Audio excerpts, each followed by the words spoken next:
Aujourd'hui, je reçois Mathias Bacchino, ancien banquier, maintenant DG Europe de Trade Republic, la banque qui reverse des milliards aux particuliers là où d'autres les gardent pour elle. Mais son moteur va bien au-delà des chiffres. Avant ça, enfant, j'ai vu ce que le tabou et une mauvaise gestion et des mauvais comportements de la part des banquiers pouvaient générer sur la vie de quelqu'un, en l'occurrence ma mère, j'ai eu déjà eu l'occasion d'en parler plein de fois, qui était médecin, qui était donc éduquée, très intelligente et qui malgré tout s'est retrouvée dans une situation financière catastrophique avec les huissiers qui viennent vider l'appart.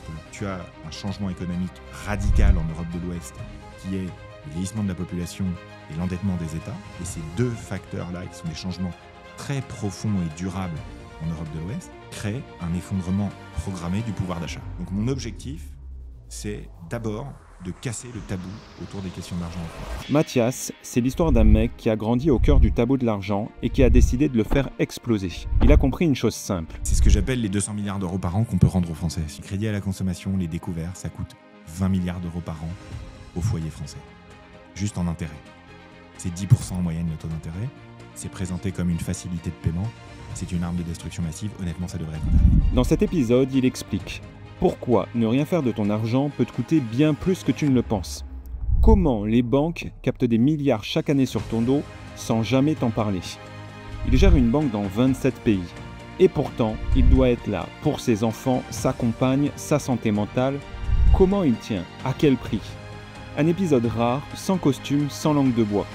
Juste un ancien banquier qui te dit la vérité sur l'argent. Bonne écoute. Bienvenue sur ce nouvel épisode du Brix Talk. Aujourd'hui, je suis avec Mathias Bacchino. Mathias, ravi de t'accueillir. Alors, Mathias, c'est le patron de Trade Republic. Il a également écrit un bouquin, Prenez votre argent en main.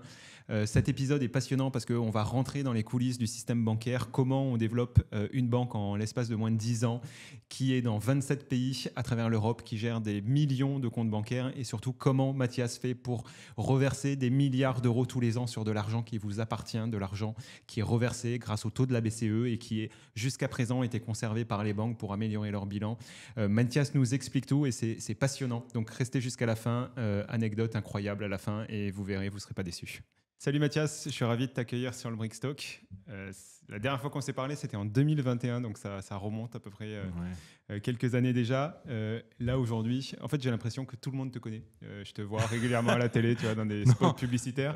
Pas encore. Mais en tout cas, on connaît ton visage, on ne sait pas toutes les actions que tu mènes. Alors moi, je te connaissais en tant que Trade Republic. Là, tu viens de me parler juste avant qu'on enregistre du cahier de vacances que tu es en train de sortir. Ce que les gens savent, c'est sûrement que tu as créé un livre qui est maintenant un best-seller. Donc, prenez votre argent en main et devenir riche, ça s'apprend. Et donc, on va pouvoir en discuter parce que je suis vraiment d'accord avec toi. En France, on manque cruellement d'éducation en termes de finances personnelles. Et là, tu nous amènes devenir riche, ça s'apprend. Donc, le carnet de vacances. Donc, c'est un cahier d'activité. Voilà, si vous vous ennuyez à la plage cet été, achetez le bouquin et on verra si vous avez des bonnes notes et si vous gérez bien votre argent en main. Moi, derrière tout ça, tu vois, j'ai l'impression que, donc déjà, si on se le dit, écrire un carnet de vacances, ça rapporte rien du tout. Non, c'est pas pour l'argent. Tu fais pas ça pour l'argent. Qu'est-ce que tu recherches à travers ça? Est-ce que c'est la gloire? Est-ce que c'est une revanche sur la vie? Est-ce que tu peux nous expliquer pourquoi tu give back autant? Je sais que tu es aussi dans des associations qui, justement, essayent de mettre en avant ce système éducatif. Moi, tu vois, récemment, j'ai pris beaucoup la parole pour expliquer que le système de retraite français est une aberration financière et économique et qu'il y a beaucoup de chances que ce système par répartition collapse et que les jeunes, si rien n'est fait, n'aient pas de retraite. Qu'il y a plus de risques à ne pas investir qu'à investir aujourd'hui. Je crois que tu partages assez ça. Mais tu vois, explique-moi d'où tu viens, quel est ce parcours et qu'est-ce qui fait qu'aujourd'hui tu as envie de redonner? En fait, d'abord, ce qu'il faut dire, c'est que pour pouvoir se consacrer au fait de redonner, il faut avoir d'abord sécurisé sa famille, soi-même, tu vois. Donc, c'est pas tellement que je veux, je voulais faire ça évidemment, mais c'est d'abord que là, aujourd'hui, je peux le faire. Donc, c'est la première chose qu'il faut dire, c'est ça. Et si je peux faire ça, c'est aussi parce que j'ai la chance d'avoir contribué à une entreprise qui a beaucoup grossi très très vite, d'être devenu actionnaire de cette entreprise assez tôt. Et donc, j'ai cette chance-là de pouvoir le faire d'abord. Et ensuite, je le fais parce que, il n'y a personne qui s'en occupe. Personne à grande échelle en France ne contribue à l'éducation financière des gens massivement. Personne ne contribue à lutter contre le tabou autour des questions d'argent, qui est une catastrophe. Et donc, il n'y a personne qui s'en occupait littéralement, quoi. Donc, c'est un besoin qui est pourtant immense. Et donc, quand tu as la possibilité de faire un truc et que tu sais que c'est vraiment important pour des millions de gens et qu'en plus, personne s'en occupe, bah, c'est tentant d'essayer.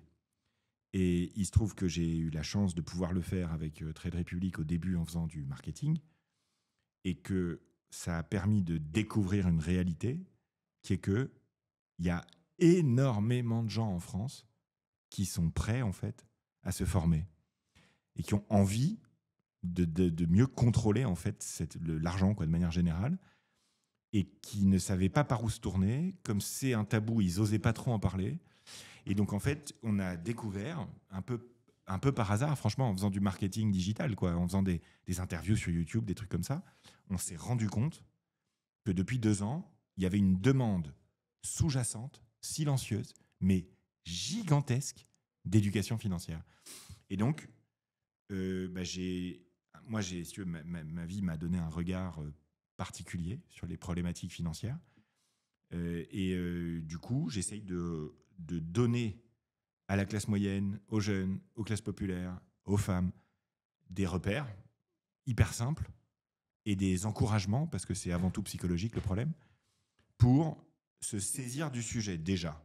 Donc mon objectif, c'est d'abord de casser le tabou autour des questions d'argent en France. C'est d'abord ça mon objectif, parce que c'est une fois que le tabou est tombé que tu peux commencer à construire du savoir, que tu peux commencer à construire de la culture, des réflexes collectifs, si tu veux. Donc, pourquoi je fais ça ? Je fais ça parce que j'ai vu dans ma vie, de mon enfance, à mes études, à mon boulot, à ma vie moi-même perso, l'argent sous toutes ses coutures. Parce que si tu veux, de l'argent, j'ai eu la chance d'en gagner pas mal. J'ai eu Oui, tu étais banquier avant ça, oui. J'ai fait des grosses bêtises avec l'argent pendant toute ma jeunesse, pendant toute ma jeune vie d'adulte, etc. Donc j'ai vu des erreurs aussi. Dans mes études, j'ai appris comment fonctionnait le système.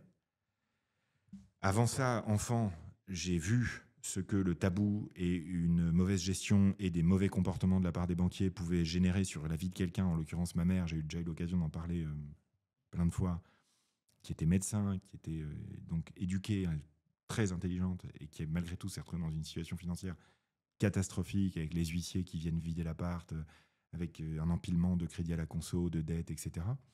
À l'époque, personne n'en parlait, tu vois. Elle en parlait à personne non plus. Mais tu vois, selon toi, c'est assez criant là ce que tu es en train de dire, c'est qu'une personne qui peut avoir un bac plus 9 ou un bac plus 12 est complètement nulle en gestion financière. Bien sûr, ça n'a rien à voir. Ça n'a rien à voir. Donc, ça n'a rien à voir. Effectivement, culturellement, c'est pas dans nos mœurs, on t'apprend pas ça à l'école. D'après toi, quelle est la raison ? Parce qu'en fait, c'est du bon sens de se dire qu'on va donner quelques cours aux personnes pour les aider à gérer leur... Est-ce qu'il y a une volonté, tu penses, politique du gouvernement de nous garder dans une sorte d'ignorance, ou en fait non, c'est juste culturel, on est plutôt dans un système d'assistanat et ça se passe bien comme ça. C'est quoi ta vision, tu vois, là-dessus ? Parce qu'aux États-Unis, tu as l'impression qu'ils sont bien plus alertes sur ces questions. Est-ce que c'est... En fait, ça dépend du besoin. Donc moi, les théories du complot, si tu veux, ça ne sert qu'à entretenir malheureusement de l'ignorance in fine. Ouais, je suis d'accord. Et pour bien connaître les gens au pouvoir, personnellement, tu vois, les gens qui sont ministres, qui sont hauts fonctionnaires, les gens qui décident. Le principal complot, c'est celui de la bêtise, c'est celui de l'incompétence, c'est celui de la lâcheté. Enfin, c'est la nature humaine, le vrai complot, si tu veux, sur ces questions-là. Il n'y a personne qui est là et qui veut que vous ne sachiez pas. C'est pas vrai. La première chose qu'il faut dire, c'est que c'était pas un besoin avant. L'éducation financière, pendant très longtemps, en Europe de l'Ouest, c'était pas un besoin. Parce qu'en fait, tout le monde avait un pouvoir d'achat suffisant. Le système, la croissance, la protection sociale collective organisée par l'État était mais largement suffisant. C'était les 30 Glorieuses. Si tu travaillais, en gros, ça allait. Donc, tu n'avais pas besoin, en fait. Donc, on ne peut pas en vouloir aux gens, alors qu'il n'y avait pas de besoin de ne pas avoir creusé un sujet. De la même manière que dans les années 50, il n'y a pas grand monde qui se demandait comment recycler le plastique. Bon, voilà, c'était pas un besoin à l'époque, ça l'est devenu. Mm. Là, il s'est passé exactement la même chose, c'est-à-dire que tu as un changement économique radical en Europe de l'Ouest, qui est le vieillissement de la population et l'endettement des États. Et ces deux facteurs-là, qui sont des changements très profonds et durables en Europe de l'Ouest, créent un effondrement programmé du pouvoir d'achat. Et ça change le besoin. Avant, les gens avaient besoin de protéger l'argent qu'ils gagnaient, parce que ça suffisait. Ils avaient besoin de payer leurs impôts, et c'était terminé. Aujourd'hui, ils ont besoin de faire davantage de rendement, d'avoir davantage d'argent grâce à leur argent, exactement de la même manière qu'aujourd'hui, on fait de l'économie circulaire, parce qu'on est de plus en plus nombreux. Il faut qu'on recycle l'eau, le plastique, la nourriture, on arrête de la gaspiller, l'électricité, on fait gaffe. D'ailleurs, quand il a fallu, il y a 2 ans, on a baissé de 10% la consommation nationale d'électricité en 2 mois quand même. Donc, le besoin est nouveau et le savoir qui va autour est en train de se développer. Il y a des gens qui ont un intérêt à ce que l'éducation financière ne progresse pas. C'est ceux qui vendent des produits financiers merdiques, qui vendent des solutions pour l'argent qui ne permettent pas aux gens de faire grossir leur thune. Et ces vendeurs de produits pourris, eux, ont intérêt à ce que ton éducation financière ne progresse pas. Et d'ailleurs, leur lobbying auprès des pouvoirs publics fait tout ce qu'il peut pour que le savoir ne progresse pas.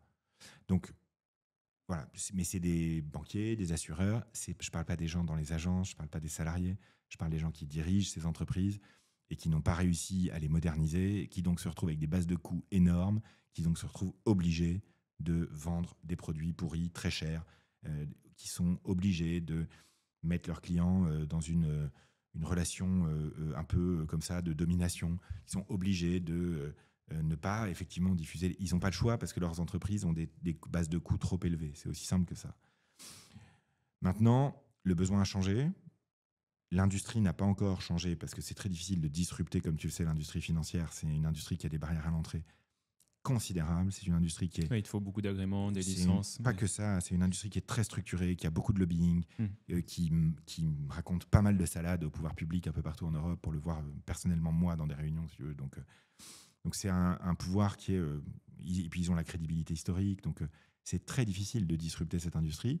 C'est tant mieux quelque part parce que c'est une industrie qui est solide aussi. Si ça te va, pour étayer ton propos, on va juste redire ce que tu fais actuellement, parce que tu es quand même directeur général Europe d'une banque, donc d'un établissement de crédit européen. Néobanque, non, mais même une nouvelle banque. Une nouvelle banque. Ouais. C'est Néobanque, mais tu sais, Néobanque, c'était à l'époque les banques qui n'avaient pas encore la licence bancaire. Oui, vous l'avez, donc vous êtes une vraie banque au sens propre du terme en Europe. Donc effectivement, tu dois faire partie de pas mal de groupes de réflexion par rapport à ça. Et puis je m'occupe de tout le lobbying de l'entreprise au niveau européen aussi. Donc comme j'ai fait beaucoup de politique dans ma vie, j'ai fait beaucoup de think tanks, de notes, de réflexions sur les politiques publiques. Ma vraie passion personnelle à moi, c'est les politiques publiques. C'est comment la structure collective améliore ou non la vie des gens. Et ça, c'est ce qu'on appelle aujourd'hui du lobbying. Mais voilà, donc je fais ça aussi. J'ai fait beaucoup à nouveau de la politique avant dans des think tanks, des trucs comme ça. Donc j'ai cette vision-là sur la manière dont fonctionne le système aussi. Et il est évident qu'aujourd'hui, le personnel politique, 1, ne dit plus la vérité, 2, ne sait pas vraiment quoi faire, 3, n'a pas souvent les compétences nécessaires au sujet. Donc on est obligé d'expliquer énormément, ce qu'on fait beaucoup. Voilà, on explique beaucoup. Et Trade Republic, c'est une entreprise qui a eu une croissance phénoménale. Au bout de 6 ans d'activité, on a plus de 8 millions de clients, plus de 100 milliards d'euros gérés sous administration, donc c'est vraiment énorme. Ouais, c'est énorme. Dans 17 pays d'Europe, avec plus de 10 millions de plans d'épargne automatisés qui tournent, on est en train de changer la manière dont les gens investissent et épargnent à très grande échelle en Europe. Si tu veux, avant de parler de Trade Republic, juste pour finir sur toi, moi ce qui m'étonne, c'est de te voir arriver avec un carnet de vacances. Alors moi je trouve ça génial, parce que tout le monde devrait le faire et tout le monde devrait tester ses compétences, mais tu vois, c'est un carnet, il vaut 11,95 €. Je vois tellement d'influenceurs, notamment dans l'immobilier, qui ont une petite image et qui te vendent des formations à 10 000 € la formation pour t'expliquer que tu vas devenir millionnaire. Toi, tu fais une formation, demain, tu prends 10 millions d'euros dans la soirée juste en vendant ta formation en ligne. Et à la place de ça, tu préfères faire un carnet de vacances à 11,95 € où tu dois toucher 1 € sur chaque carnet de vacances vendu. C'est très louable et bravo, félicitations à toi. Parce que, en tout cas, je trouve que ça apporte bien plus et surtout, ça permet de démocratiser quelque chose. Et je pense qu'il faut, il faut le dire. C'est tout l'enjeu, en fait. L'enjeu, c'est que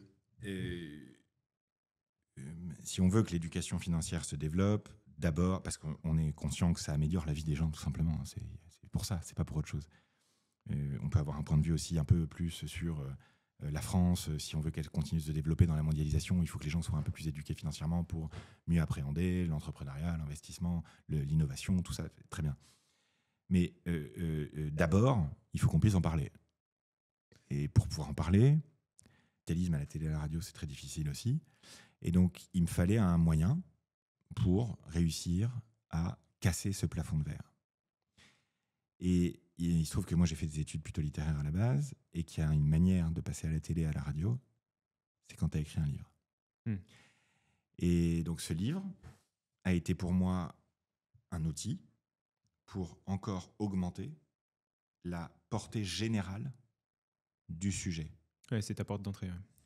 C'est en plus, parce que en fait, aujourd'hui, l'opinion publique se fabrique de manière assez passionnante en France entre réseaux sociaux, médias traditionnels et les réseaux humains ensuite, le bureau, le café, du commerce, etc. Et il y a énormément d'interactions à l'heure actuelle entre les médias traditionnels, télé, radio et les réseaux sociaux.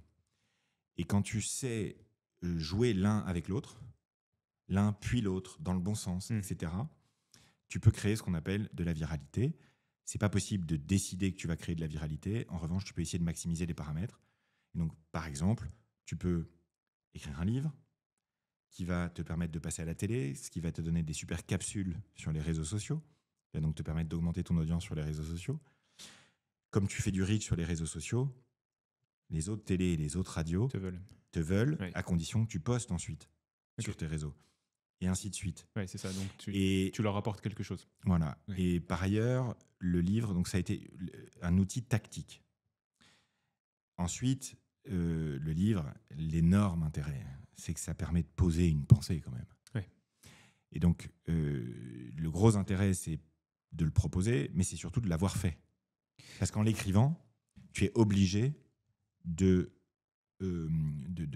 poser, si tu veux, ta pensée et de choisir les concepts, les valeurs, les principes, les conseils que tu es prêt à ancrer sur le papier, en fait. Justement, Mathias, pour quelqu'un qui n'a pas lu ton livre, qu'est-ce qui va... Alors, déjà, est-ce que c'est un livre qui est biographique avec un peu de finance ou est-ce que c'est uniquement des concepts de gestion de ses finances personnelles? Est-ce que tu peux nous en dire plus et expliquer au lecteur ce qu'il va avoir dans le livre, sans tout nous dévoiler, hein. Bien sûr. Si tu veux, mon objectif, moi, c'est que les gens aient davantage de contrôle pour avoir davantage de rendement à la fin. Parce que le but du jeu de tout ça, c'est qu'on protège le pouvoir d'achat des Européens et des Français, parce qu'il se trouve que le développement humain est quand même très avancé en Europe de l'Ouest si on regarde le reste du monde, que moi je suis un humaniste et que je considère que l'éducation financière, ça sert surtout aux gens à moins penser à l'argent, parce qu'en fait aujourd'hui, les gens, ce qui se passe, c'est qu'ils pensent énormément à l'argent, mais ils en parlent très peu. Si on leur en fait parler plus, peut-être qu'ils y penseront moins. Et si tu penses moins à l'argent, tu penses plus à tes projets, tu penses plus aux autres, tu penses plus à développer, à accomplir des trucs. Ouais, c'est un facteur limitant. Énorme. Donc, le livre, il utilise à la fois un point de vue politique, de décrypter la réalité du monde actuel, la réalité des politiques, la réalité du système d'argent des foyers. Il utilise ma vie personnelle parce que j'ai vécu des trucs, moi, ce qui me rend légitime pour en parler et essayer d'aider ceux qui vivent les mêmes choses à les surmonter. Et il est concret parce qu'une fois qu'on a compris comment va le système, et une fois qu'on sait que la personne qui vous parle est une personne qui fait ça parce qu'elle a envie de le partager avec vous uniquement parce qu'elle l'a vécu aussi, après on peut être suffisamment ouvert pour entendre quelques concepts de base. Les concepts que je défends, c'est extrêmement simple. C'est faire un budget où tu dépenses moins que ce que tu gagnes. Le problème n'est pas de le faire, le problème est de le tenir. Pour le tenir, tu restes pas seul. Donc j'explique comment tu dois t'entourer pour réussir à créer ton budget puis le tenir. Une fois que tu as un budget où tu dépenses moins que ce que tu gagnes, tu génères de l'excédent tous les mois, même si c'est 10 €. Et avant, les gens pensaient que générer 10 € d'excédent par mois, c'était pas important. Sauf qu'en fait, c'est important parce que les petits ruisseaux font les grandes rivières. Et donc, une fois que tu as ça, tu crées ton épargne de précaution. Pourquoi ? Parce que ton épargne de précaution, c'est ce qui va t'éviter de faire des crédits à la consommation. Les crédits à la consommation, les découverts, ça coûte 20 milliards d'euros par an au foyer français. Juste en intérêt. C'est 10% en moyenne le taux d'intérêt. Ouais, c'est présenté comme une facilité de paiement. C'est une arme de destruction massive. Honnêtement, ça devrait être interdit. Ça devrait être un truc d'urgence, vraiment. Donc, les crédits à la consommation et les découverts empêchent les gens de garder le contrôle sur leur argent et donc de se construire ensuite. Donc, il faut de l'épargne de précaution, c'est la base. D'abord un budget, ensuite une épargne de précaution. Ensuite, tu dois comprendre 2 concepts, l'inflation et la préparation de la retraite. J'explique les 2 concepts. L'inflation, le plus important, c'est que tout le monde est focalisé sur le prix des courses, alors que l'important, c'est pas ça. L'important pour les grandes masses d'argent des gens, c'est le compte courant, qui n'est pas rémunéré en France, parce que les banquiers prennent ça pour eux, en fait. Les intérêts des comptes courants des foyers, c'est 30 milliards d'euros d'intérêts pour les banques l'an dernier. Là, je viens de lire aujourd'hui 24 milliards là, ça dépend quel périmètre tu prends, ça dépend quelle année tu prends. Mais déjà 24 milliards, j'ai trouvé ça énorme. C'est énorme. On va y revenir parce que ça fait 500 euros par foyer français, quoi. Voilà. C'est exactement par an, c'est considérable. Et on va y revenir parce que je sais que toi, c'est ton combat. C'est un des combats. Et avec Trade Republic, vous faites beaucoup là-dessus. Ouais, mais en fait, moi, ce que j'ai fait, c'est que j'ai regardé les plus grosses masses d'argent des foyers qui n'étaient pas là. Et c'est ce que j'appelle les 200 milliards d'euros par an qu'on peut rendre aux Français, si tu veux. Vraiment, quoi. On cherche 40 milliards là en ce moment. Entre les frais sur l'épargne des gens, 80 milliards d'euros par an. Les frais sur les banques, 300 euros par personne par an. L'inflation, ça te grignote à peu près 30 milliards d'euros de pouvoir d'achat. Tu rajoutes les crédits à la consommation, plus de 20 milliards. Métier. Voilà. Et donc après, c'est d'apprendre à investir. Voilà, le dernier point du bouquin, c'est le budget, l'épargne de précaution et investir.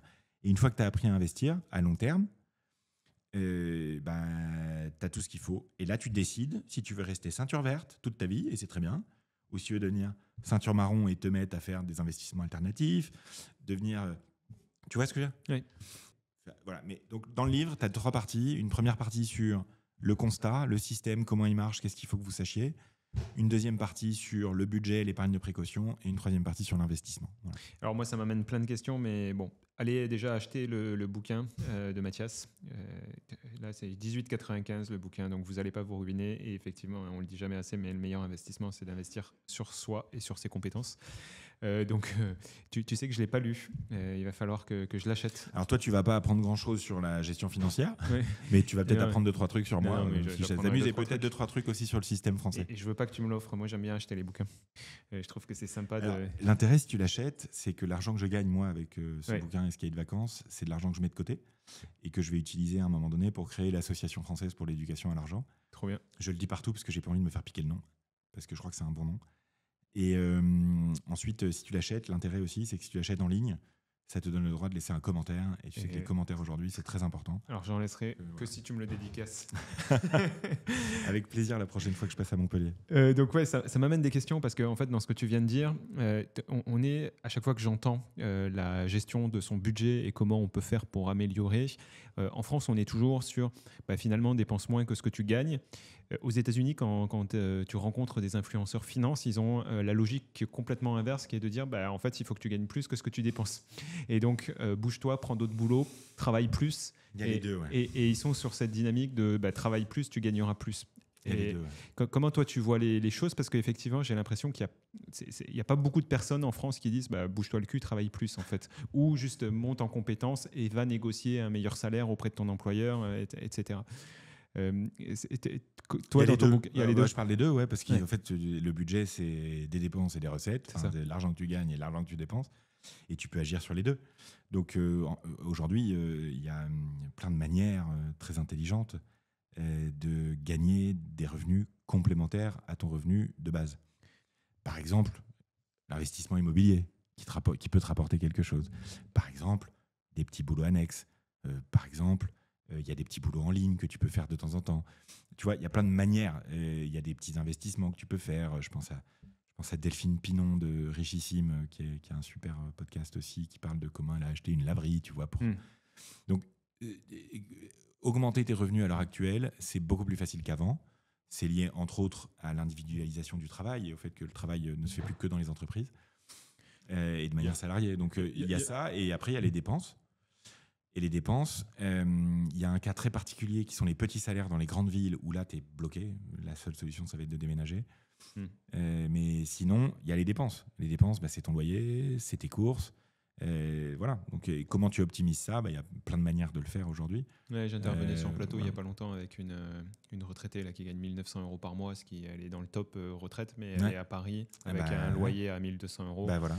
Donc ça l'aplomb, mais c'est pas, ça marche pas. Ouais. Ça marche pas. Il faut qu'elle accepte de déménager à un moment donné pour récupérer du pouvoir d'achat. Indiscutablement. Moi, je me dis toujours, en France, on a un système de l'assistanat où il y a des personnes qui réfléchissent en se disant mais pourquoi j'irai travailler plus? Parce que finalement, travailler plus, c'est moins d'aide. Et donc, j'ai un système d'aide qui me permet de... Ouais, c'est bientôt fini ça, de toute façon. Mais donc, déjà, de toute façon, d'un point de vue financier, c'est fini. Et c'est assez court terme comme réflexion parce qu'en fait, quand tu bosses dans une entreprise, l'objectif, c'est ce qu'on appelle l'argent facile. C'est que tu deviennes meilleur et que tu t'augmentes en responsabilité, t'augmentes en salaire. Et rien que par ton ancienneté, tu vas augmenter en salaire. Donc c'est des réflexions qui sont un peu limitées. Donc, je vous invite... Ouais, je pense que c'est terminé. Enfin, ça existe encore, évidemment. T'as toujours Mais c'est en train de s'arrêter pour deux raisons. La première, c'est que l'État va plus pouvoir payer. Et la deuxième, c'est que la nouvelle génération est une génération entreprenante. Oui, c'est vrai. Le phénomène que tu décris, à mon avis... Alors, j'ai l'impression que la nouvelle génération... C'est le phénomène clé des années 2010. Elle est soit entreprenante, soit elle fout rien. Donc, tu sais, ça allait polariser cette nouvelle génération. Peut-être. Moi, je les vois beaucoup être entreprenants, mais de manière générale, de toute façon, si tu veux, quand tu as un État qui est surendetté et que tu as une population qui vieillit, il est évident que dans les 20 ans qui viennent, l'aide sociale, de manière générale, va baisser. C'est inévitable. Tu peux écouter les hommes politiques qui te racontent littéralement vraiment un truc qui a juste rien à voir avec la réalité. Les idéologues aussi, évidemment, c'est tentant, c'est agréable. Mais la vérité, c'est que l'Europe est un continent qui est en baisse, massif du point de vue économique, et qu'on va vers des temps plus difficiles en Europe. Il est évident qu'en France, les aides sociales vont baisser. Ils peuvent le refuser, ils peuvent faire des conclaves, ils peuvent repousser. Mais c'est repousser pour mieux sauter. Il y a un moment, dans les années qui viennent, où en France, les dépenses sociales vont baisser. On a les plus grosses dépenses sociales du monde, on a les impôts les plus élevés du monde, et on a un système où le pouvoir d'achat stagne depuis 10 ans. Donc ça ne marche pas. Oui. Et de toute façon, si on n'arrête pas nous, quelqu'un va le faire pour nous. C'est-à-dire que les marchés vont nous sanctionner à un moment donné, on sera obligé, ou le FMI, ou quelqu'un. Il y a quelqu'un qui va venir à un moment donné qui va dire la fête est finie. Donc pour moi, l'assistanat, c'est plus un sujet. Mon sujet à moi, c'est l'appauvrissement. C'est pas l'assistanat, c'est l'appauvrissement. Et c'est ça contre lequel j'essaye de lutter, l'appauvrissement programmé des Européennes et des Européens, et des Françaises et des Français en particulier. Alors ça je sais que c'est un vrai combat chez toi, qui est de dire finalement, l'argent, il est rémunéré, il travaille, peu importe où il soit. À un moment, il y a la Banque Centrale Européenne qui a un taux de rémunération de l'argent qui est sur des livrets. Cet argent-là, il y a deux possibilités. C'est soit s'il est reversé directement aux particuliers, parce que c'est de l'intérêt qui doit lui revenir sur ses propres fonds, soit c'est les banques qui le gardent. J'écoutais récemment un podcast avec le patron du Crédit Agricole qui expliquait justement qu'eux, ils préfèrent le garder parce que c'est ce qui explique leur système qui permet d'avoir des crédits immobiliers à pas cher, et donc c'est comme ça qu'ils viennent compenser tout ça. D'un autre côté, je regardais les comptes d'un de vos concurrents qui s'appelle Revolut, qui font 1,4 milliard de bénéfices. Sur les 1,4 milliard, il y a 1 milliard qui vient de la rémunération des comptes qu'ils n'ont pas reversés, qu'ils ont gardés pour eux. Vous, je sais que vous êtes le bon élève et c'est comme ça aussi que vous vous faites connaître, parce que vous reversez tout parti, tout. Ok. À ceux qui le veulent. Il y a des gens qui ne le veulent pas pour des raisons religieuses, donc on a quand même, nous, un gain in fine pour l'entreprise, du fait des gens qui ne souhaitent pas recevoir les intérêts de la Banque centrale pour des raisons de conviction religieuses. Tu peux les refuser. Ah bah bien sûr, on était obligé de faire ça. Ouais. Sinon, il y a sinon tous celles et ceux qui croient que les intérêts, c'est pas bien. Tu pourrais leur rendre en autre chose. Non, ils veulent pas. Ils veulent pas. Non. Tu vois, tu peux leur offrir des cadeaux à la place ou. Non. Okay. Non. Bon, donc, nous, si tu le souhaites, ton argent est rémunéré au taux de la Banque Centrale Européenne sans limite, sans condition. Et donc ça représente. Donc tu disais, là, on a rendu plusieurs milliards d'euros d'intérêt aux gens. Ouais. C'est pas un peu, hein, c'est pas anecdotique comme truc. Hein. Donc, c'est des milliards d'euros d'argent de la Banque Centrale Européenne je pense qu'on que a c'est pas rendu aux trivial. gens. C'est pas complètement trivial et les gens se visualisent pas pourquoi la BCE donne de l'argent, mais en fait, c'est ce qu'on comprend pas, c'est que la BCE, elle le redistribue à d'autres personnes qui le prêtent et donc l'argent bouge dans un système monétaire qui est globalisé. L'argent est un outil qui, donc, quand tu l'utilises, tu payes un loyer. Hein, c'est aussi simple que ça. Voilà, donc votre argent, quand vous le déposez à la banque, cet argent est utilisé, même si vous l'avez en visu sur votre compte en banque. Et donc, c'est parce qu'il est utilisé et qu'il est reprêté à d'autres banques ou alors même que Trade Republic l'utilise pour en faire autre chose et le reprêter à plus cher. Dans ces cas-là, c'est pour ça qu'il peut être rémunéré et vous pouvez récupérer en déposant votre argent chez Trade Republic un taux d'intérêt. C'est ce qu'on appelle le taux sans risque en économie. Ouais. C'est le loyer de l'argent. Et là-dessus, est-ce que tu penses que ce move que vous avez fait, d'avoir été les premiers ou un des premiers, je ne sais pas, à reverser, c'est quelque chose qui va obliger les autres banques ou comment Forcément. Tu vois? Oui. Tout ce qui permet aux gens de faire grossir leur argent est le bienvenu chez Trade Republic. Donc le crédit à la consommation, c'est niette. Over my dead body, tu vois, ça n'arrivera pas chez Trade Republic. Alors que pourtant, la plupart des banques, c'est le premier produit qu'elles proposent parce que c'est très margé. Ouais, c'est ça. Le crédit immobilier fait partie des choses qui permettent aux gens en Europe de faire grossir leur argent très efficacement. En parallèle, quand tu as l'épargne des gens chez toi, tu peux faire le crédit immobilier moins cher normalement, puisque tu as leur épargne. Oui. En collatéral. Oui. Donc, est-ce qu'un jour on a vocation à faire ça? Sûrement. Est-ce qu'on est en train de le préparer? Non. On est en train de déployer des comptes courants rémunérés pour tous les particuliers d'Europe dans 27 pays d'Europe. C'est énormément de boulot. On est en train de déployer des plans d'épargne automatisés, sans frais, gratuits pour tout le monde dans toute l'Europe. C'est énormément de boulot. On est en train de déployer la seule banque d'Europe qui a une licence MiCA pour les cryptos. C'est beaucoup de boulot. Et on est en train d'ouvrir des succursales dans toute l'Europe pour pouvoir prélever les impôts à la source dans toute l'Europe. Donc, on est en train de faire un truc qui est infaisable normalement, puisqu'aucune banque ne l'a fait avant, qui consiste à dire l'Europe, c'est mon marché domestique. Avec la fragmentation juridique, surtout culturelle et fiscale, le plus grave, c'est fiscal. Le plus grave, c'est la fragmentation fiscale. Fiscal, nous, on a mis quasiment 1 an à arriver à comprendre comment renvoyer les informations aux impôts, parce que nous aussi, on prélève à la source. Nous, on doit le faire dans 27 pays en même temps. Mais c'est déjà, la France, c'est un enfer. Je crois qu'on a envoyé 50 fois avant que... Parce que tu sais, à chaque fois, ils te renvoient un code erreur. Nous, on doit le faire dans 27 pays en même temps. Ah ouais, je veux bien croire que c'est l'enfer. Ouais, tu peux avoir quelques devs qui font ça toute la journée. Donc, on va... voilà. Donc, nous, ce qu'on fait, c'est de construire un OS où la thune des classes moyennes, des classes populaires, des jeunes, de tous ceux qui sont éloignés de tout ça, où leur thune grossit. C'est ça qu'on fait. Alors, est-ce que, là, je voyais des détracteurs de Trade Republic ou d'autres sur les réseaux qui disaient ils ont beau dos de dire tout est gratuit, mais après, il y a des fonds d'investissement derrière qui prennent quand même des frais. Donc, peut-être qu'on ne prend pas de frais directs sur le consommateur, mais il y a quand même un spread. Il y a un spread au milieu, donc on ne parle jamais du spread et le spread, il n'est pas mis en avant. Qu'est-ce que tu réponds à ces gars-là? Qu'on s'est battu pendant 3 ans pour que l'Europe crée enfin un outil de comparaison en temps réel des spreads. Oui. Parce que tout ce qu'on veut, c'est qu'il y ait une transparence maximale.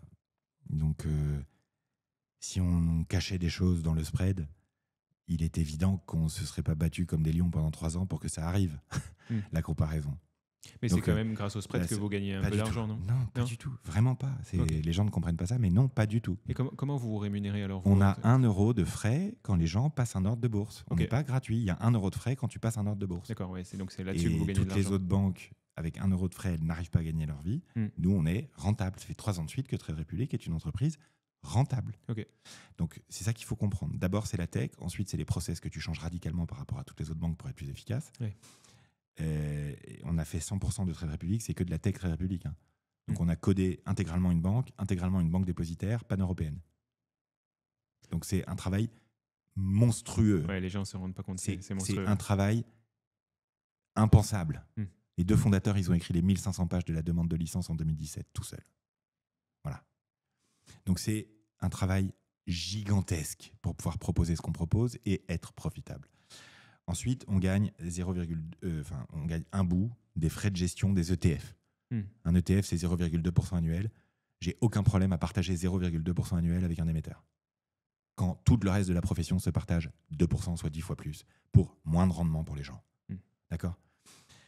Et enfin, dès que l'Europe aura enfin livré l'outil de comparaison qu'on appelle la Consolidated Tape Equity, eh bien, on pourra montrer en temps réel à nos clients que le spread qu'ils ont chez Trade Republic, c'est le meilleur d'Europe. Donc, voilà comment on gagne notre vie, parce qu'on fait payer à nos clients un frais d'1 € quand ils passent une transaction ponctuelle. On a pu automatiser les plans d'épargne automatiques mensuels, donc il n'y a aucune raison qu'on prélève les frais à tout le monde alors qu'on fait qu'un seul ordre par mois sur un actif.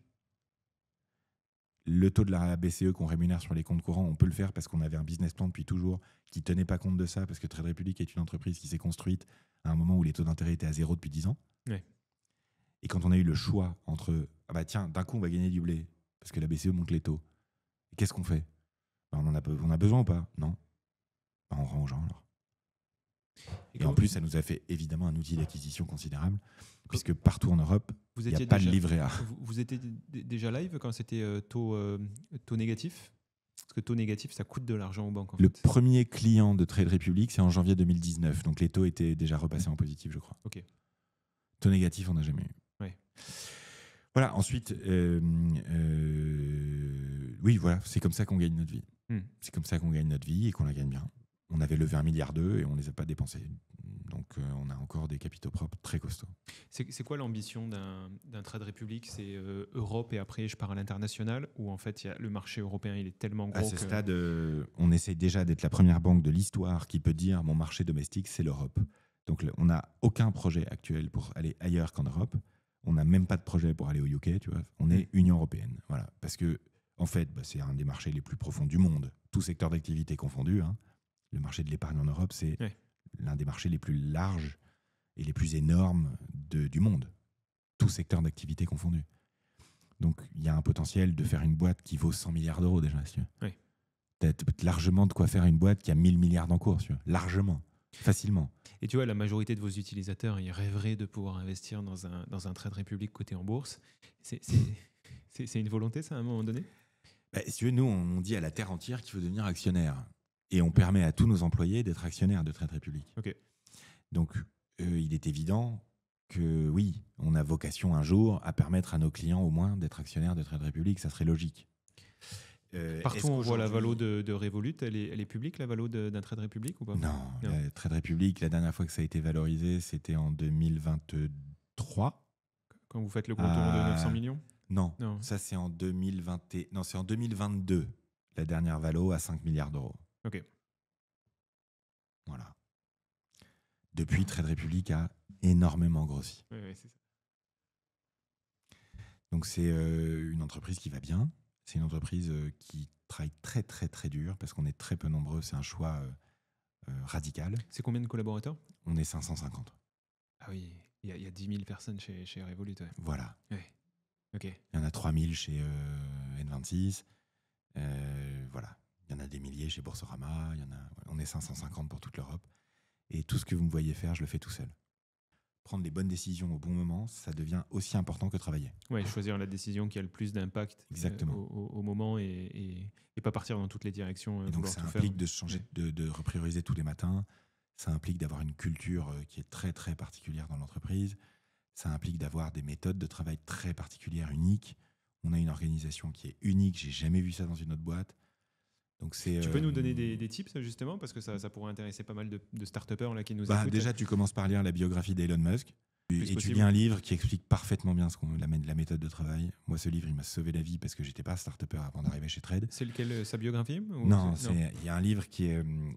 je pense à la biographie d'Elon Musk parce qu'il y a des proches qui ont lu récemment la biographie d'Elon Musk par Isaacson et qui m'ont dit j'ai enfin compris ce que tu me racontes depuis 3 ans. Pas ce que je racontais. Et donc c'est sa biographie d'Isaacson ou non, c'est un autre livre? Oui, la biographie par Isaacson, il faut la lire, elle est intéressante. Mais le bouquin en question, c'est un bouquin plus technique qui a été écrit par un CEO américain qui s'appelle Frank Slootman, qui est un ancien néerlandais ou encore néerlandais. Il faudra qu'on le mette en référence sous la vidéo. Et le bouquin s'appelle Amp It Up. Ça veut dire élève le niveau de jeu. Ok. Raise the bar. Ouais. Et ce gars-là, il a été CEO de 3 boîtes. Et en 15 ans, il a créé 200 milliards d'euros de valorisation boursière. Les 3 boîtes en question, c'est Data Domain, ServiceNow et Snowflakes. Ok, voilà. des belles boîtes. Et comme il le dit, vous pouvez penser que je suis un gros con, vous pouvez même penser que j'ai tort. Mais je l'ai fait 3 fois. Une Voilà. fois, c'est de la chance. Voilà. 3 Donc fois, c'est un bouquin qui est recommandé par Warren Buffett, par Tim Cook. C'est, je pense, la méthode en fait des hyper scale-up américaines. Et ce livre, donc MP Up, il t'explique exactement comment on travaille. Il t'explique exactement. Mais la méthode, elle est compliquée ou tu peux nous la donner, la livrer en quatre, En fait, je peux vous phrases? expliquer en quelques phrases, Ouais. mais c'est impossible de comprendre tant que tu l'as pas vécu parce que c'est complètement contre-intuitif. Ok.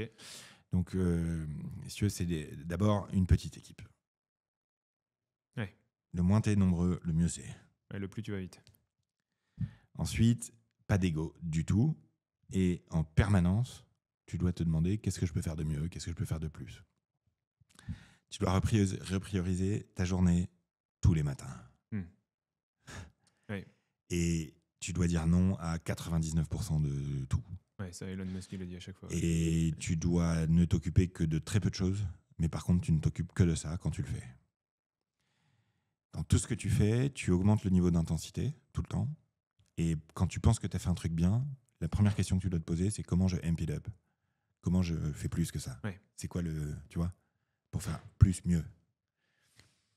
Et tu dois ensuite réduire le temps, compresser le temps de manière extrême. Donc quand je suis arrivé, par exemple, moi chez Trade, il y a 4 ans et demi, on m'a donné un budget marketing hebdomadaire. La semaine prochaine, tu peux dépenser de temps. Ouais. Mais tu connais une seule autre boîte qui a un budget marketing Oh, hebdomadaire? hebdomadaire, ouais. Tu connais une seule autre Ouais. boîte qui fait ça? Non, mais tout de suite, ils te font comprendre qu'en fait, ce que tu vas gérer en un mois, tu vas le gérer en une semaine chez eux, quoi. Et donc, en fait, quand on te demande, quand tu dois faire un truc, que tu as l'habitude de dire, je te rends ça lundi, on te dit, non, tu me le rends ce soir, en fait. Ouais, c'est ça. Puisque c'est ça la priorité, fais-le tout de suite. Tu as autre chose à faire, là? Voilà. À la fin de la semaine, tu regardes le pourcentage de temps que tu as consacré à des choses qui étaient ni urgentes ni importantes. Dernier point, c'est que c'est évidemment une méthode qui est expérientielle, c'est-à-dire une méthode expérimentale, qui est comme la méthode scientifique, c'est-à-dire j'observe une réalité. C'est pas une opinion, c'est pas un avis, c'est pas une hypothèse, c'est une réalité. J'observe une réalité. Si c'est une réalité, je vois comment je peux la mesurer. Si je peux pas la mesurer, c'est pas une réalité, c'est une opinion ou une Il faut hypothèse. sortir des croyances, il faut revenir à de la data. De manière extrême, c'est-à-dire que même ce que ton expérience te fait dire, tu dois te demander est-ce que c'est un fait ou est-ce que c'est une hypothèse ou une opinion. Une fois que tu as mesuré, tu veux faire évoluer cette réalité pour les besoins commerciaux de l'entreprise. Donc, tu vas faire des tests. Et tu vas faire des tests, au lieu de faire des tests sur 6 mois, où à la fin, les résultats sont merdiques, mais tu les camoufles en bons résultats dans un PowerPoint qui montre qu'en fait, c'était pas mal. Ouais, il faut des tests rapides. Du Là, le lendemain, tu regardes ta mesure, si elle a progressé ou pas. Et sans aucun ego, tu te dis, est-ce que ça marche ou pas? Tu mesures, est-ce que ça a un résultat ou pas? Et si tu as la capacité de faire ça, eh ben, tu vas échouer vite et du coup, tu vas réussir ensuite vite. Et donc, la capacité à échouer vite, à garder des petites équipes, à ultra prioriser et à se concentrer que sur la réalité, sur ce que tu peux faire demain, tout de suite, là, maintenant, pour impacter la situation. Et ensuite, la capacité à stopper tout ce qui ne marche pas le lendemain et doubler le budget sur ce qui marche le lendemain. Tu fais ça pendant quelques mois et après, c'est... Voilà. Non, je suis d'accord avec toi, c'est méga addictif parce que tu as tout de suite des résultats. C'est très, très exigeant parce que ça te demande une discipline, une rigueur. Tu fais que ça. Surtout émotionnel. C'est surtout émotionnel. C'est très inhumain comme méthode. Ouais, et une grosse humilité. Mais tu vois, je me dis, il faut être très cartésien, il faut avoir cette rigueur. Toi, tu viens du monde littéraire, tu nous disais, d'où l'écriture du bouquin. Ça a dû être un gros choc, tu vois, de rentrer dans une méthode comme ça parce que c'est peut-être pas intuitif de prime abord. C'est les principes de l'hyperscaling. C'est vraiment ça. Donc moi, il se trouve qu'il est évident que mon profil n'est pas orthodoxe par rapport à ce type de méthode. D'ailleurs, ces méthodes sont plutôt appliquées à la fabrication de produits. Moi, je m'occupe de la distribution. Bon. Donc, dans l'entreprise, j'ai un profil très différent des autres leaders. Néanmoins, ils ont vu et ils comprennent très bien que ce que je fais a un impact assez considérable, puisque la communication est largement sous-estimée. C'est en fait quelque chose qui est très héroïste et qui est très technique et qui est tout à fait algorithmisable et qui est très méthodique, qui est une autre discipline de la grosse, mais qui n'est pas moins structurée que du paid social ou des algos, tu vois ce que je veux dire. Et donc, c'est pas facile, évidemment. Et ce qui est difficile, c'est que mon métier nécessite une grosse ouverture émotionnelle à recevoir les émotions des autres. Parce que pour construire des narratifs qui vont aider les gens à dépasser le tabou, etc., ben, il faut être capable de ressentir un peu les émotions des gens. Donc, ma sensibilité à moi est différente. Et ensuite, c'est une équipe. C'est-à-dire qu'il y a des gens qui sont très forts. Moi, j'ai coutume de dire que dans l'équipe pas mon équipe à moi, parce que mon équipe à moi, c'est des country managers, mais l'équipe à laquelle moi j'appartiens, les directeurs de verticale dans la grosse et le leadership team de l'entreprise de manière générale, c'est une équipe. Et donc, il y en a un qui tient la spreadsheet, il y en a un autre qui tient le Word, ça c'est moi. Il y en a un autre qui tient le PowerPoint, c'est le responsable de la brand. Et chacun a ses particularités. L'un des aspects de l'hyperscaling déterminant, c'est de faire travailler ensemble des gens très différents. Mais tu vois, moi, si je suis fondateur d'une boîte comme Trade Republic avec cette dynamique d'hyperscaling où je reprends des codes, comme tu dis, qui ont été faits par des autistes et donc qui sont très focus, rester focus, faire ce qu'on fait, le faire bien. Moi, je te dis, Mathias, qu'est-ce que tu fous à m'écrire un bouquin ou à me faire un truc comme ça? Parce que là, tu n'es pas en train de faire la promotion de Trade Republic. Donc, comment eux... Je suis en train de faire un test. Comment eux le voient? C'est un test. Ils le voient comme un test. Oui, d'accord. Ils se disent, bon, dans tous les cas, c'est un test. Ça permet d'éduquer des personnes qui reviendront d'une façon ou d'une autre sur Trade Republic. Tu vois, c'est cette inbound qui est...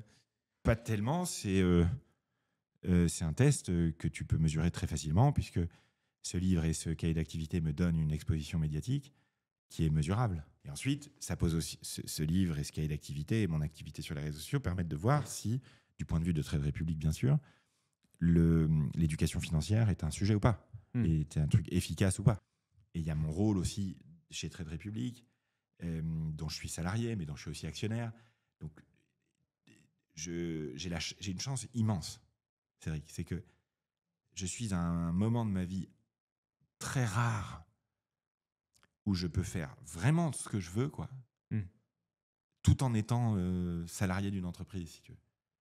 Et un alignement pareil est permis parce que depuis 7 ans, il y a quelques dingues en Allemagne qui ont construit ce truc-là. Il faut être complètement fou pour faire Trade Republic en 2016 quand ils commencent.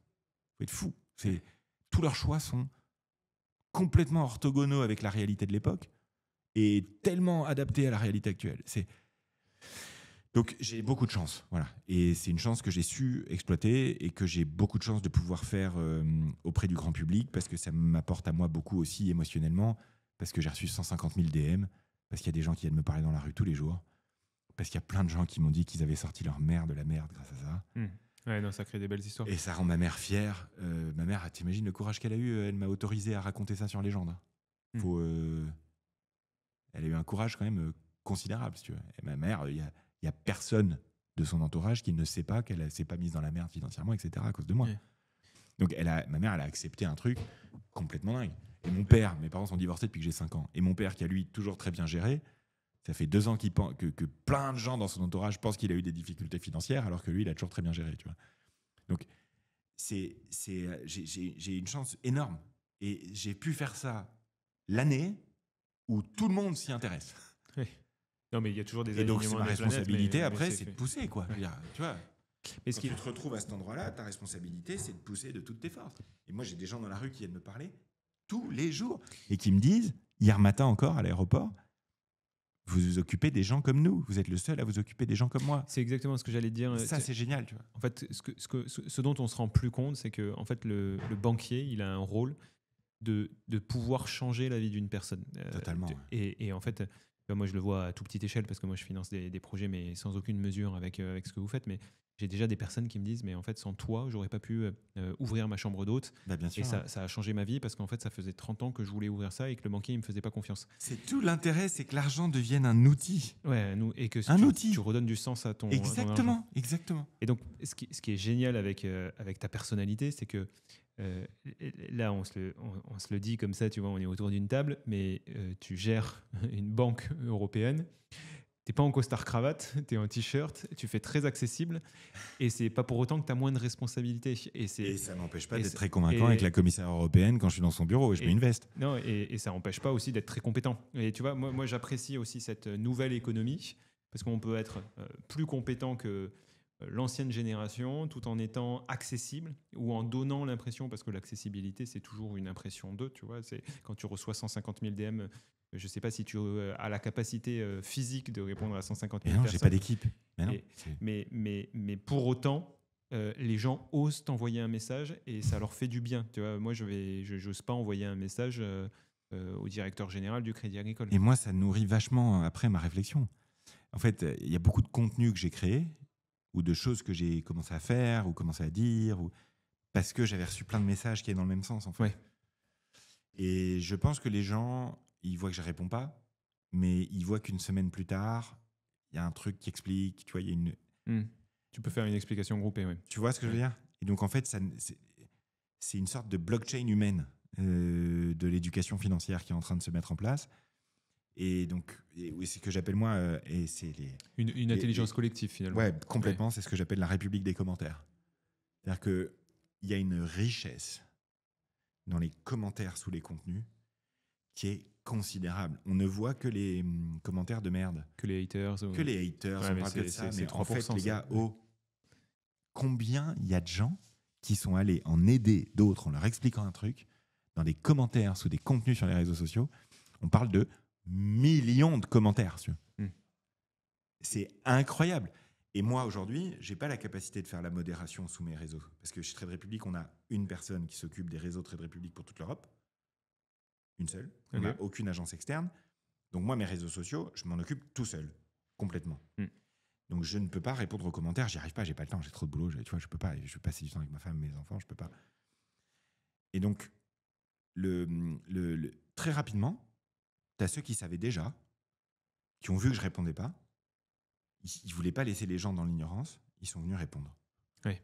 Et donc, en fait, de plus en plus, tu as des chevaliers blancs qui se créent. Ouais. Utile, bah, ça se passe de dingue, de peer-to-peer. Tu vois, et donc, t'avais, ça les a énervés à un moment donné que je parle trop d'eux parce qu'ils pensaient que je faisais... Enfin, je sais pas. Bref. Il y a un groupe qui est sur Reddit qui s'appelle Vos Finances. Ok. Et quand j'ai commencé il y a 4 ans, il y avait 30 000 personnes, je crois, dessus. Tu vois, 30 000 personnes, tu vois, en 2020, un truc comme ça. Là, on arrive à 400 000 personnes. D'accord. Francophones, ouais. Qui parlent de Vos Finances. Et il y a tellement de gens qui sont venus sur ce groupe après que j'en ai parlé sur Légende qu'ils ont dû en créer un autre pour les débutants qui s'appelle Vos Sous. C'est formidable. Ça se fait. Il n'y a aucun professionnel, il n'y a pas de... C'est un truc purement entre les gens, Reddit. Tu peux pas aller Reddit, tu peux essayer de rentrer, tu te fais éjecter direct. Tu veux. Reddit, c'est un forum. Ouais. C'est un vrai. Ouais. C'est pur. Tu veux, c'est énorme. C'est magnifique, si tu veux. Ouais, tu crées des dynamiques et tu crées du mouvement, et ça, c'est ce qui est beau. J'essaye, moi, de pousser les murs, parce que j'ai la chance d'avoir une compréhension différente du système de la plupart des gens, parce que j'ai fait le métier, j'ai vu la politique sur le métier, et je l'ai vécu en tant que client et en tant que particulier, etc. Et donc, j'essaye de pousser les murs et d'ouvrir des voies. Et en décembre, je fais Légende. Pour la première fois, on fait venir des vrais gens. Je ne connais pas leur situation, je la découvre en plateau, etc. Un truc vraiment, tu vois, comme une télé-réalité un peu. Ouais. Parce qu'il n'y avait personne qui osait le faire. Aux États-Unis, il y a un mec qui s'appelle Dave Ramsey qui fait des vidéos où il prend des gens en visio qui ont des problèmes, il règle leurs problèmes. D'accord. Ça fait des millions de vues, c'est extrêmement pédagogique comme format parce que tu vois une vraie personne oser parler de son problème. Financier ou psychologique? Financier. Et c'est que financier. Ok. Et tu comprends comment faire un plan d'action, etc. Donc, tu vois, et je fais ça sur Légende. On ouvre une voie, on prend un risque énorme. Je me permets de le faire parce que je suis auto-conforme, moi. Je suis capable d'être conforme à la loi, aux réglementations de l'AMF, etc. tout seul. J'ai saigné tellement les réglementations que je sais exactement ce que j'ai le droit de dire, pas le droit de dire, comment j'ai le droit de le dire, etc. Donc et un peu plus tard, tu as un podcast très connu dans le secteur financier qui lance Allô, le podcast, où on peut l'appeler, parler de ses problèmes, etc. Si je fais pas ça sur les gens d'avant, je pense pas qu'ils le font. Ouais, d'accord. Ouais. Et donc, en 2021, je vais devant le comité des risques de l'AMF, c'est-à-dire tous les directeurs de l'AMF, expliquer c'est quoi un influenceur pendant 1h30. je prends un risque énorme. Si je dis un truc qui ne va pas, ils m'interdisent ensuite. Donc, j'essaye d'ouvrir une voie. J'essaye d'encourager les bonnes volontés. J'ai la chance d'avoir le budget marketing de Trade Republic qui est gigantesque. On a sorti Capital Épargne, 15 épisodes d'1 minute 30, diffusés à 20h30 sur M6 du lundi au vendredi, de l'éducation financière par Julien Courbet. C'est des millions de vues. Ouais. Ça a un impact énorme sur les gens. C'est des formats qui ensuite autorisent toutes les autres télés qui en ont envie à commencer à parler d'éducation financière. C'est ça, on reboucle la boucle, c'est de dire lui il l'a fait, donc en et fait voilà. Toi tu vas pouvoir le faire. Moi de déplacer la fenêtre d'Overton pour qu'on s'autorise tous là à parler un peu de ça. Quoi. Tu sors tout le monde de sa zone de confort et la zone devient un peu plus grande. Ouais, c'est ça, sans brusquer. Ouais. Doucement, parce que l'argent c'est pas n'importe quoi. Tu peux pas te comporter comme Uber si tu veux. Oui, c'est ça. T'es pas dans du rapport de force en fait. Tu peux pas arriver comme ça. Sinon. Tu peux pas. De toute C'est manière, ce que j'appelle la disruption en gants blancs. Un mur réglementaire. Oui. De toute façon, soit les clients, tu prends un mur, soit sur les réseaux, tu prends un mur, soit c'est un régulateur qui t'arrête. C'est la disruption en gants blancs. Comment tu fais pour gérer ta vie de famille? Parce que tu as 2 enfants à côté. T'es par Mons et par Vaud, vu que tu gères l'Europe. Comment ça se... Est-ce que... Alors, moi, je veux bien ton avis là-dessus, parce que j'ai 2 enfants aussi, de 8 et 7 ans. Je veux passer du temps avec eux, malgré le fait que j'ai une start-up, donc ça m'oblige à être assez focus. Toi, comment tu vois les choses et comment tu as réussi à concilier vie de famille, vie pro? Tu vois, le patron de Revolut disait récemment dans une interview, il n'y a pas d'équilibre, il n'y a pas de vie de famille qui soit quand tu viens bosser chez Revolut. Qu'est-ce que vous pensez de ça, vous, chez Trade Republic? Ça crée de l'impact énorme pour la vie des gens. Je veux dire, tu vois, il va y avoir une accélération avec l'IA. Il y a des entrepreneurs qui se sont galérés pour faire Instagram, pour faire Airbnb, pour faire tout ce que tu veux. Du coup, c'est quelques personnes qui saignent un peu pendant quelques temps pour un bien commun beaucoup plus large ensuite. Donc, c'est évidemment l'entrepreneuriat, et quand tu arrives à l'extrême de l'entrepreneuriat, qui est l'hypercroissance d'envergure européenne, si tu veux, il est évident que c'est très, très difficile. Le plus grave, c'est tout le monde commence par parler d'organisation, etc. C'est pas vrai. Le plus grave, c'est la disponibilité mentale et affective. C'est-à-dire que tu peux passer du temps, tu peux être là, mais en fait, t'es pas là.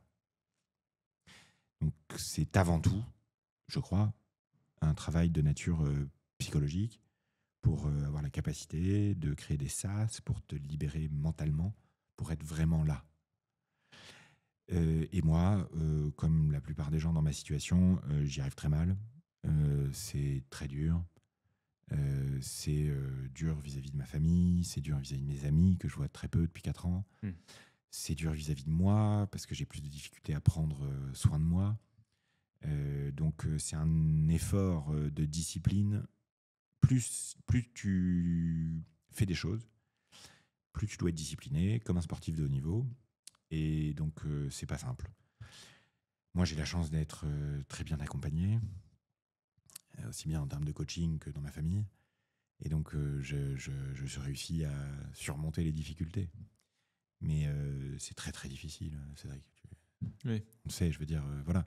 Non, mais c'est un vrai discours de vérité, cette notion de disponibilité cérébrale, et surtout, à un moment donné, tu es obligé de faire des choix, et pour avoir cette hypercroissance et pour être là où tu es, ça oblige à des sacrifices, en fait. Hein. Exactement, et je pense que, alors, peut-être ma spécificité, c'est que moi, j'ai beaucoup expliqué à mes enfants ce qui se passait, pourquoi je faisais ça, comment...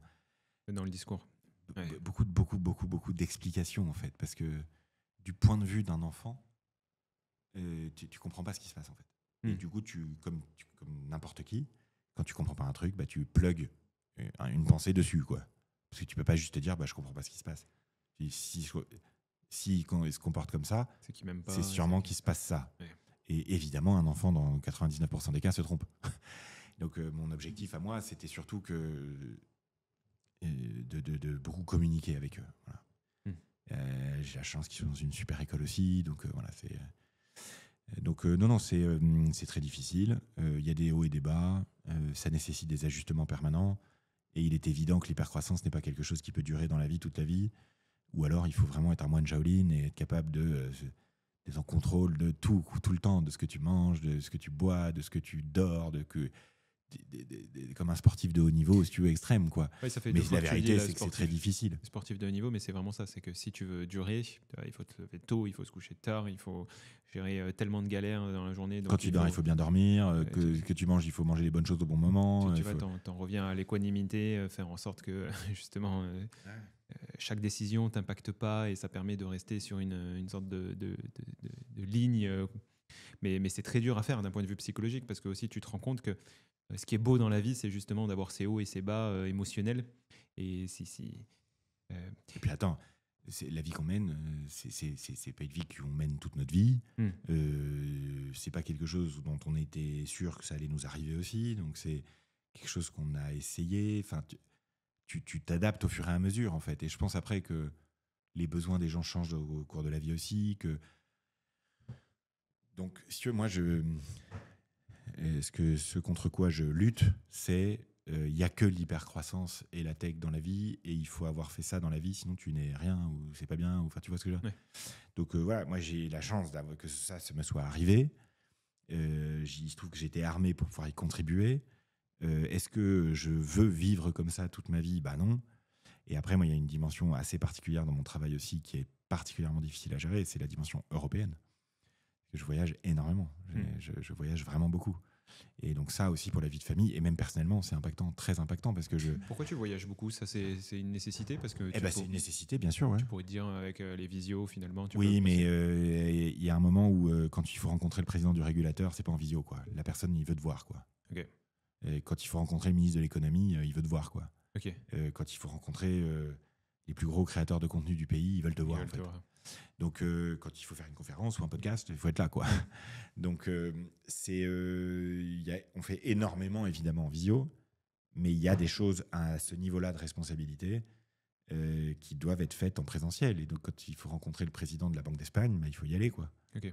Et le problème, c'est qu'il y a 27 pays en Europe. Ça te fait un bon réseau, mais ça fait pas mal de déplacements. Oui, ça fait beaucoup de déplacements. Ouais. Et donc ça, c'est très particulier aussi. Il se trouve que moi, avant Trade Republic, je bossais déjà pour une boîte à l'étranger, donc je faisais beaucoup de déplacements aussi. Donc ça fait maintenant, depuis 2016, que je me déplace en Europe vraiment beaucoup. C'est fatigant. Et donc, tu es comme les influenceurs, tu te déplaces en jet privé? Je me déplace en EasyJet. Je me déplace pas en jet privé, non, je me déplace en train dès que c'est possible. Et quand je peux pas, en avion, bien sûr. Mais oui. Il est évident qu'après Trade Republic, il faudra que je plante une forêt ou deux. Mais bon, c'est que pour les rendez-vous vraiment indispensables, quoi. À un moment donné, il n'y a pas le choix. Et malheureusement, il y a plein de pays en Europe où le train est catastrophique. Voilà. À nouveau, le problème, c'est pas les banquiers. Les banquiers, l'immense majorité d'entre eux, c'est des gens qui ont juste envie de bien faire. Non, mais carrément. Le problème, c'est le système. Et le système, on est en train de le changer. Les gens vont contribuer à le changer aussi. L'éducation financière, c'est la clé de voûte de tout ça. Donc, merci de m'avoir permis d'en parler aujourd'hui. Félicitations Mathias, merci d'avoir pris le temps de venir discuter avec moi sur ce Brickstock. C'était passionnant. Moi, j'adore en plus la finance et le système financier, décortiquer ça. Donc, achetez votre cahier d'été. Ça s'appelle Devenir riche, ça s'apprend. Et donc, c'est un cahier d'activité. Sur la plage à Carnon, ça peut être très sympa. On a également ton bouquin, Prenez votre argent en main, très cool. Je l'achète et tu me le dédicaces. Je vous dirai dans une vidéo, je ferai une vidéo pour vous dire ce que j'en ai pensé. Et si j'ai appris... On se verra cet été à Montpellier peut-être. Ouais, ça serait cool. On ira, je fais pas mal de paddle tennis là en ce moment. Ouais, sympa. On ira jouer ensemble. Merci à tous d'avoir écouté. N'hésitez pas à envoyer plein de messages, surtout en commentaire, pas en DM parce que Mathias vous répondra pas, mais en commentaire vous aurez plein de personnes pour vous aider. Je te taquine, c'est le petit tacle. Non, mais merci encore, méga instructif et merci bravo encore pour ce que tu fais. À bientôt, salut.